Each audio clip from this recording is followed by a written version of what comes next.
Lu mending ikutin gue main judol. Barangan. Mereka kan juga udah nyumbang banyak untuk pendapatan negara. Itu salah satu protektor judol. Bunyi apaan tuh, Be? Coba Dito lihat sini. Malah top up judol sih. Kemarin Mbak Be pinjol. Kan? Pinjol kan? Udah main judol. Film Agen Plus 62, requestan dari salah satu penonton kita nih. Cocok banget nih ditonton sama orang Indonesia. Karena film ini relate banget dengan kondisi di Indonesia zaman sekarang. Ya, soal pinjol dan judol yang lagi marak di mana-mana.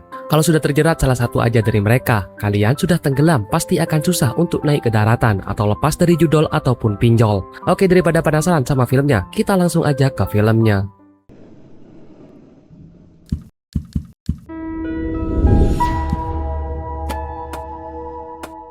Film diawali di sebuah komplek pedesaan banyak orang yang kerjanya cuma main judol. Dan ada intel bernama Dito yang menyamar menjadi pedagang bakso, sedang memperhatikan warga di sana. Kebetulan ada yang lagi transaksi narkoboy, dan Dito pun berkomunikasi dengan bosnya yang juga lagi nyamar. Lu gak diikutin kan? Kebaca nggak bibirnya? Confirm. Perintah tidak terdeteksi. Dito pun mengikuti dua orang yang baru saja transaksi, tapi apesnya Dito malah ketahuan. Mereka pun akhirnya kabur, tapi Dito tidak menyerah dan terus mengejar mereka. Ntar kita harus ditangkap. Jangan kebiasaan. Udah kakap. Ngapain lu? Aksi kejar-kejaran pun berlanjut, tapi warga malah salah paham, mengira Dito lagi ngejar maling dan mereka pun berujung digebukin sama warga di sana. Begitupun Dito yang juga babak belur.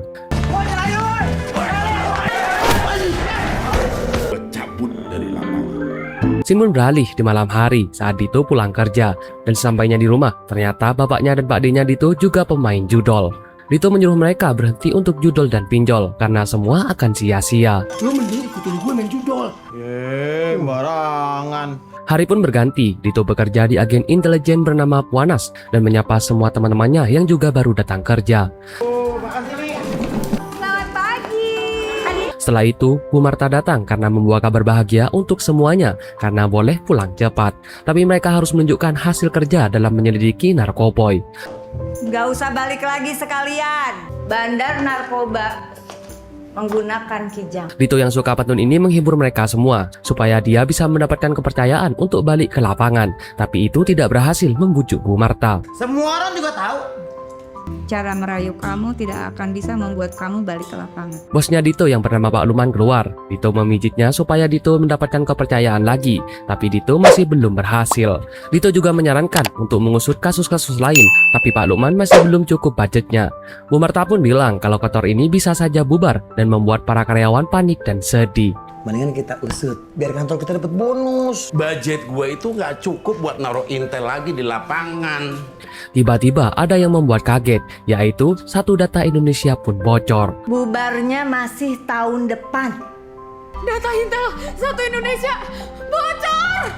Beberapa bulan yang lalu ada beberapa intel yang gugur dan gagal dalam misi. Dan ini menjadi pembelajaran bagi Pak Lukman dan Marta. Jika mereka bergerak, maka tidak akan ada korban jiwa lagi. Marta bilang kalau dia tidak mau lagi tugas di lapangan. Tapi Pak Lukman menawarkan tugas terakhir, yaitu menyelidiki anggota dewan yang diduga ketua judol di Indonesia. Ini akan jadi misi terakhir lu. Data-data kita bocor. Wah, kalau dia lawannya sih sulit, Pak. Singkat waktu di rumah Dito, Pak Lukman dan Bu Marta berlatih menjadi bapak-bapak desa dan ibu-ibu rumah tangga yang julid. Dito kagum dengan penyamaran Bu Marta yang mirip seperti nenek-nenek. Pak Lukman akhirnya menyuruh Dito dan Marta meneruskan kasus judol. Dengan hadiah, Dito akan jadi petugas lapangan selamanya. Kasus judol kita terusin. Jangan merepotkan. Nah, siap. Di sisi lain, Iqbal Mahardika yaitu anggota dewan menjadi kesayangan semua warga karena kebaikannya di depan, padahal sebenarnya dia salah satu protektor judol di Indonesia. Mereka kan juga udah nyumbang banyak untuk pendapatan negara. Itu salah satu protektor judol. Dito dan Marta pun mulai mencari tahu tentang Iqbal ini. Scene pun beralih, Dito menyamar menjadi penjual es teh untuk melihat gerak-geri Iqbal. Di waktu lain, Marta menyamar menjadi tukang sampah ke panti asuhan, yang dimana di sana Iqbal sedang membagi-bagikan makanan kepada anak panti. Kalau Iqbal sesusah itu dideketin, fisik, klinik, digital. Marta berhasil masuk dengan nyepil mobil catering dan pura-pura menjadi karyawan catering juga. Sedangkan Pak Lukman berpura-pura menjadi orang yang kesurupan supaya akhirnya kiai di sana fokus nyembuhin Pak Lukman.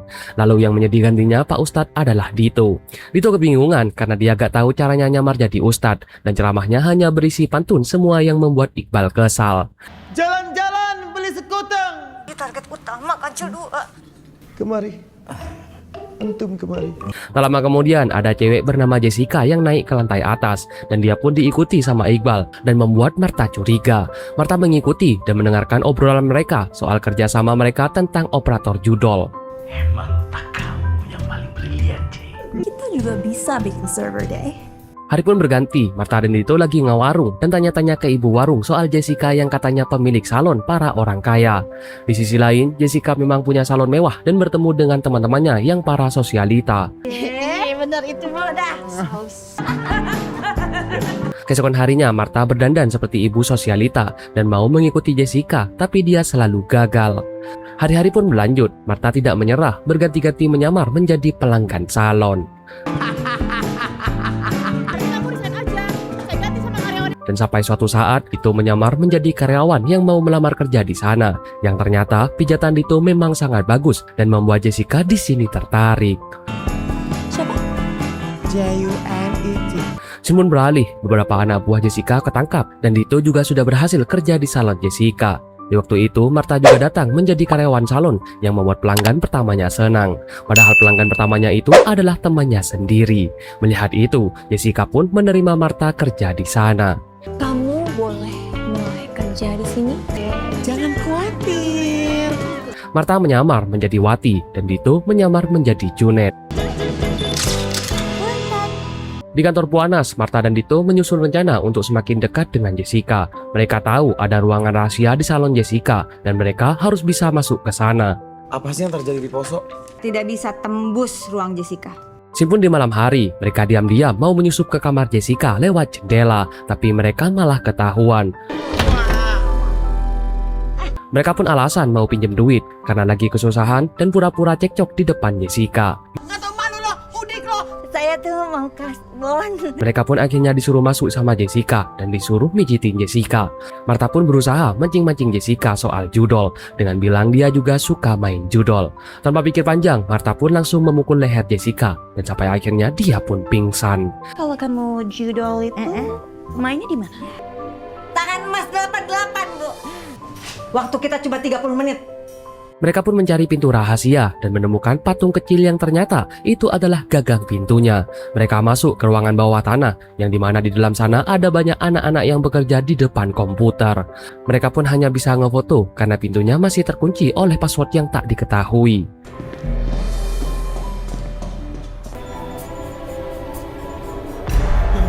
Tak lama kemudian Jessica pun sadar dan dia kebingungan karena Dito dan Martha sudah tidak ada.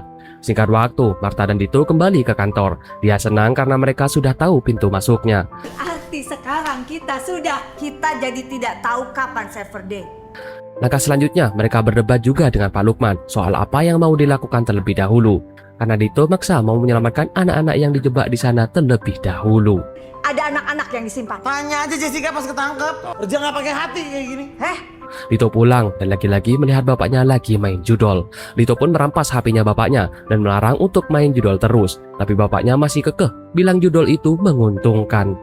Tok, marihin handphonenya sementaran. Kemarin Mbak Be pinjol. Kan? Nat pinjol kan? Udah main judol. Di sisi lain, Martha pulang. Dia mendapat notifikasi anniversary dengan mantan suaminya. Martha pun melihat luka di dadanya. Dia teringat masa lalu dengan suaminya yang gugur saat menjadi intel. Hari pun berganti, Martha dan Dito kerja lagi di tempat Jessica dan mereka pun berniat mau pasang alat perekam di tempat Jessica. Dito mengajak Jessica keluar untuk jalan-jalan supaya Martha bisa melakukan aksinya. Kenapa untuk hari ini? Di sisi lain, Dito diajak naik mobil kebut-kebutan karena Martha suka sama hal itu, sedangkan Dito benar-benar ketakutan. Saat di salon, Martha diam-diam masuk ke ruang rahasia yang kemarin, tapi dia tidak berhasil masuk. Dan setelah Dito selesai nemani Jessica, dia ditelepon sama Pak D-nya. Kalau katanya, bapaknya jatuh, dia pun diminta izin pulang ke Jessica. Tapi Jessica maksa ikut ke rumahnya Dito. Arahin gue ke rumah lu. Babe saya jatuh. Setibanya di rumahnya Dito, bapaknya Dito menyuruh bapaknya memanggilnya Junet supaya Jessica tidak curiga. Tiba-tiba ada suara gedor-gedor pintu yang dimana mereka adalah debt collector. Jessica dengan berani langsung melawan para debt collector itu dan dia pun menghabisi semuanya karena Jessica ini jago berantem.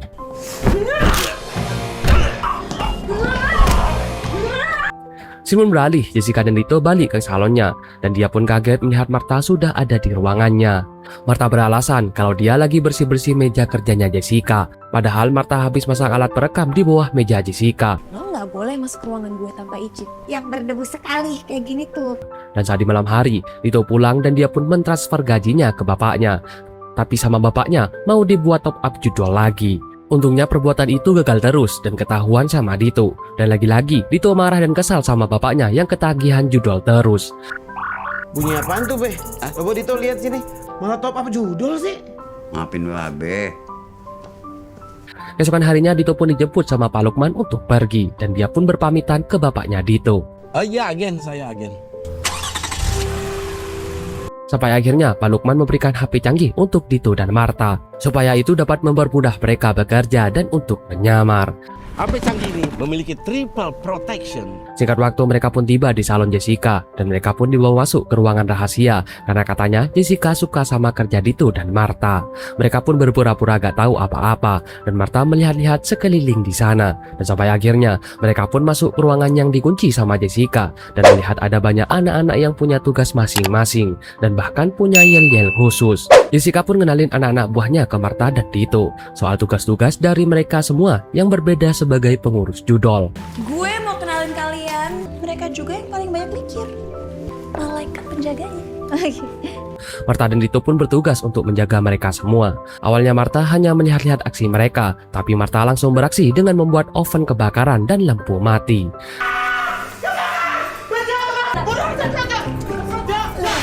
Saat semuanya panik, Martha pun langsung membobol salah satu komputer mereka dan memasang alat perekam. Sampai akhirnya lampu pun hidup. Martha dan Dito pun kembali berdiskusi. Dito pun lanjut memantau salah satu anak dari mereka dan mengetik sesuatu di komputer nomor 13. Mereka semua makan, tidur, dan bangun sudah ada perintahnya. Dan sampai akhirnya Martha menawarkan untuk mereka bisa tidur dengan lampu mati supaya lebih nyenyak. Pada mau bisa tidur nyenyak kak? Di pagi harinya anak perempuan bernama Dwi bangun. Dia senang karena dia bisa tidur nyenyak dengan lampu yang mati. Semua anak-anak cerita ke Martha kalau Jessica itu baik banget karena ngasih mereka pekerjaan daripada di panti mereka dimarahin terus. Katanya Jessica juga mau buat cabang supaya makin banyak anak panti yang punya pekerjaan. Pokoknya Kak Jessica baik banget deh Kak. Tante mau ikut aku jalan-jalan nggak? Tiba-tiba ada yang memanggil. Kalau katanya surganya hidup yaitu cahaya luar yang masuk. Dan itu kesempatan mereka bisa melihat matahari dan cahaya dari luar. Tiba-tiba Jessica datang dan memanggil Dito untuk dipijitin. Karena katanya semalam dia tidak bisa tidur. Sambil dipijitin Jessica cerita kalau dia lagi mikirin Iqbal yaitu partner kerjanya. Kak Jess lagi mikirin siapa? Penting banget tuh kayaknya. Gue akan singkirin Iqbal.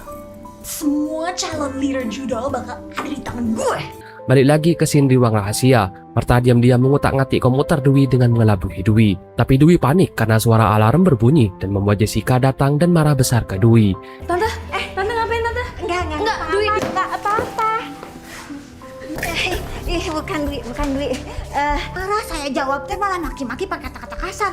Tapi Jessica tetap marah kepada Dwi dan menyuruh Dito untuk mengurus Dwi. Kalau kalian nakal, kok pada kusut mukanya? Dwi pun dibawa ke ruangan sempit yang dimana dia dihukum tidur di sana sendirian sama Jessica.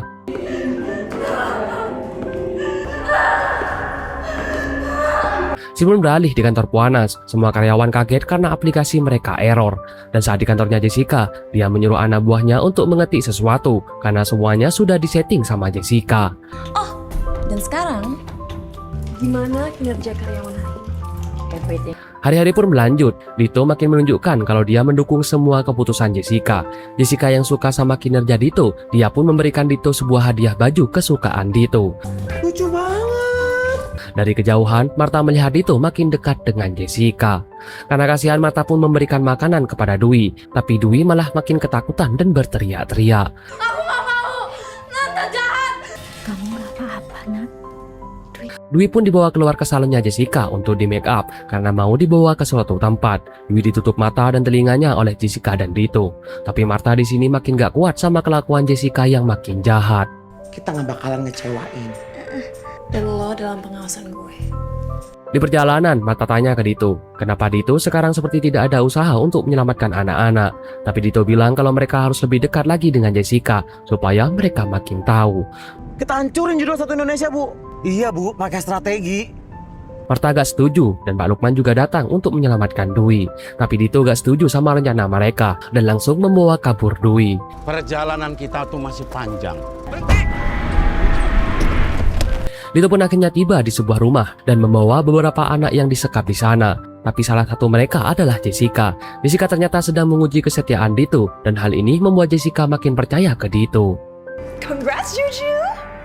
So I must know.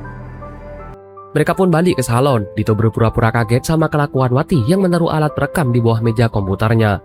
Jessica makin percaya sama Dito dan langsung mentransfer Dito uang 150 juta karena Dito sudah selalu mendukungnya. Enggak, beneran gak sih? Scene beralih di rumahnya Dito. Marta menjenguk bapaknya Dito yang babak belur karena dihajar oleh debt collector. Marta sangat sedih sama keadaan bapaknya Dito itu. Dan tepatnya Marta, dia pun berusaha menghubungi Dito untuk memberitahu keadaan bapaknya. Tapi Dito tidak menjawab. Neng tahu kemana si Dito ngilang. Dia habis digebukin sama debt collector pinjol. Saat Marta mau masuk ke kamar kosnya, ternyata sudah ada 2 orang yang menangkap dan menghajarnya. Dan di waktu lain Dito bekerja bersihin ruangan Jessica. Dan Jessica curhat kalau dia gak sabar sama server DICE. Jessica juga ngasih rekaman CCTV kalau Marta ditangkap karena sudah berkhianat. Itu langsung diam-diam memberikan makan ke Marta. Dia bilang kalau harusnya mereka gak berakhir seperti ini. Mereka berbicara pakai bahasanya sendiri. Dan sampai akhirnya suara CCTV dari Jessica mengagetkannya. Tapi untungnya mereka tidak ketahuan. Lah, emangnya kedengeran dari situ? Pengkhianat! Udah gue temenin dengan aja Intel. Marta bilang kalau bapaknya Dito babak belur karena debt collector. Dan Dito hanya bisa menangis.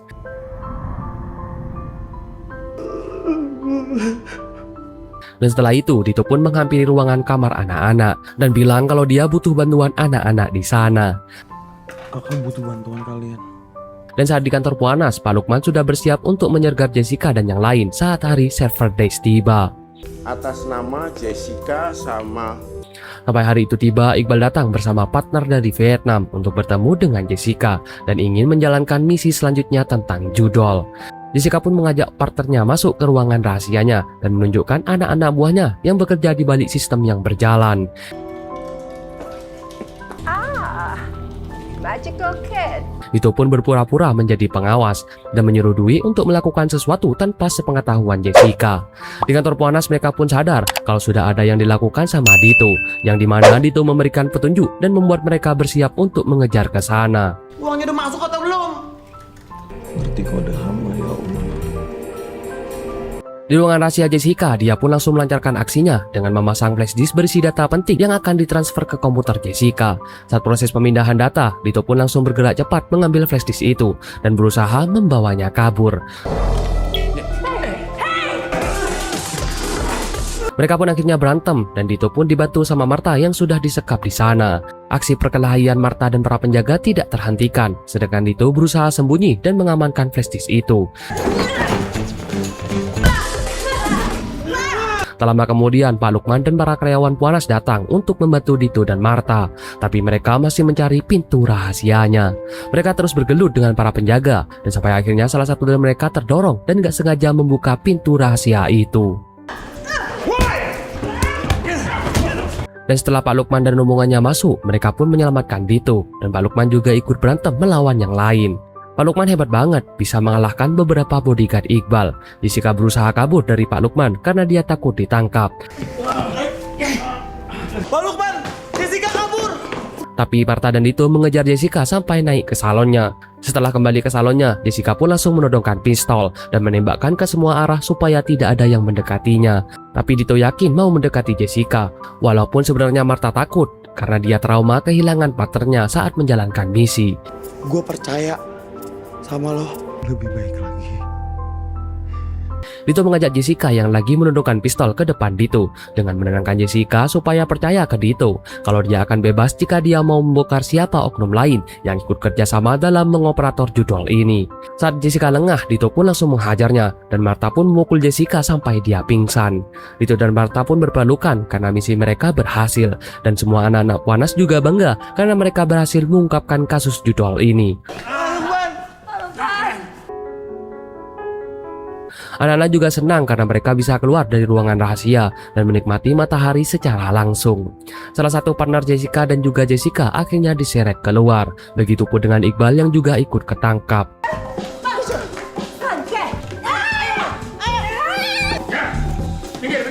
Di ambulan, Dwi pun menghampiri Martha dan meminta maaf karena sudah salah paham. Dito dan Pak Lukman pun melihat pemandangan indah itu walaupun penuh luka di tubuhnya. Tante tepat dijanjikan. Singkat waktu, saat beberapa hari kemudian, Dito menyuapi bapaknya yang masih babak belur itu sambil bilang kalau dia berhasil menangkap operator judol di Indonesia dan melarang bapaknya untuk judol dan pinjol lagi. Babe minta ampun, Tok. Terus aja main pinjol, sampai jual ginjal sono terus deh, terus.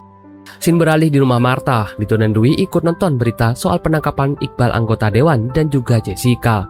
Tiba-tiba semua karyawan Puanas memberikan surprise ulang tahun ke Martha, sekalian merayakan keberhasilan mereka.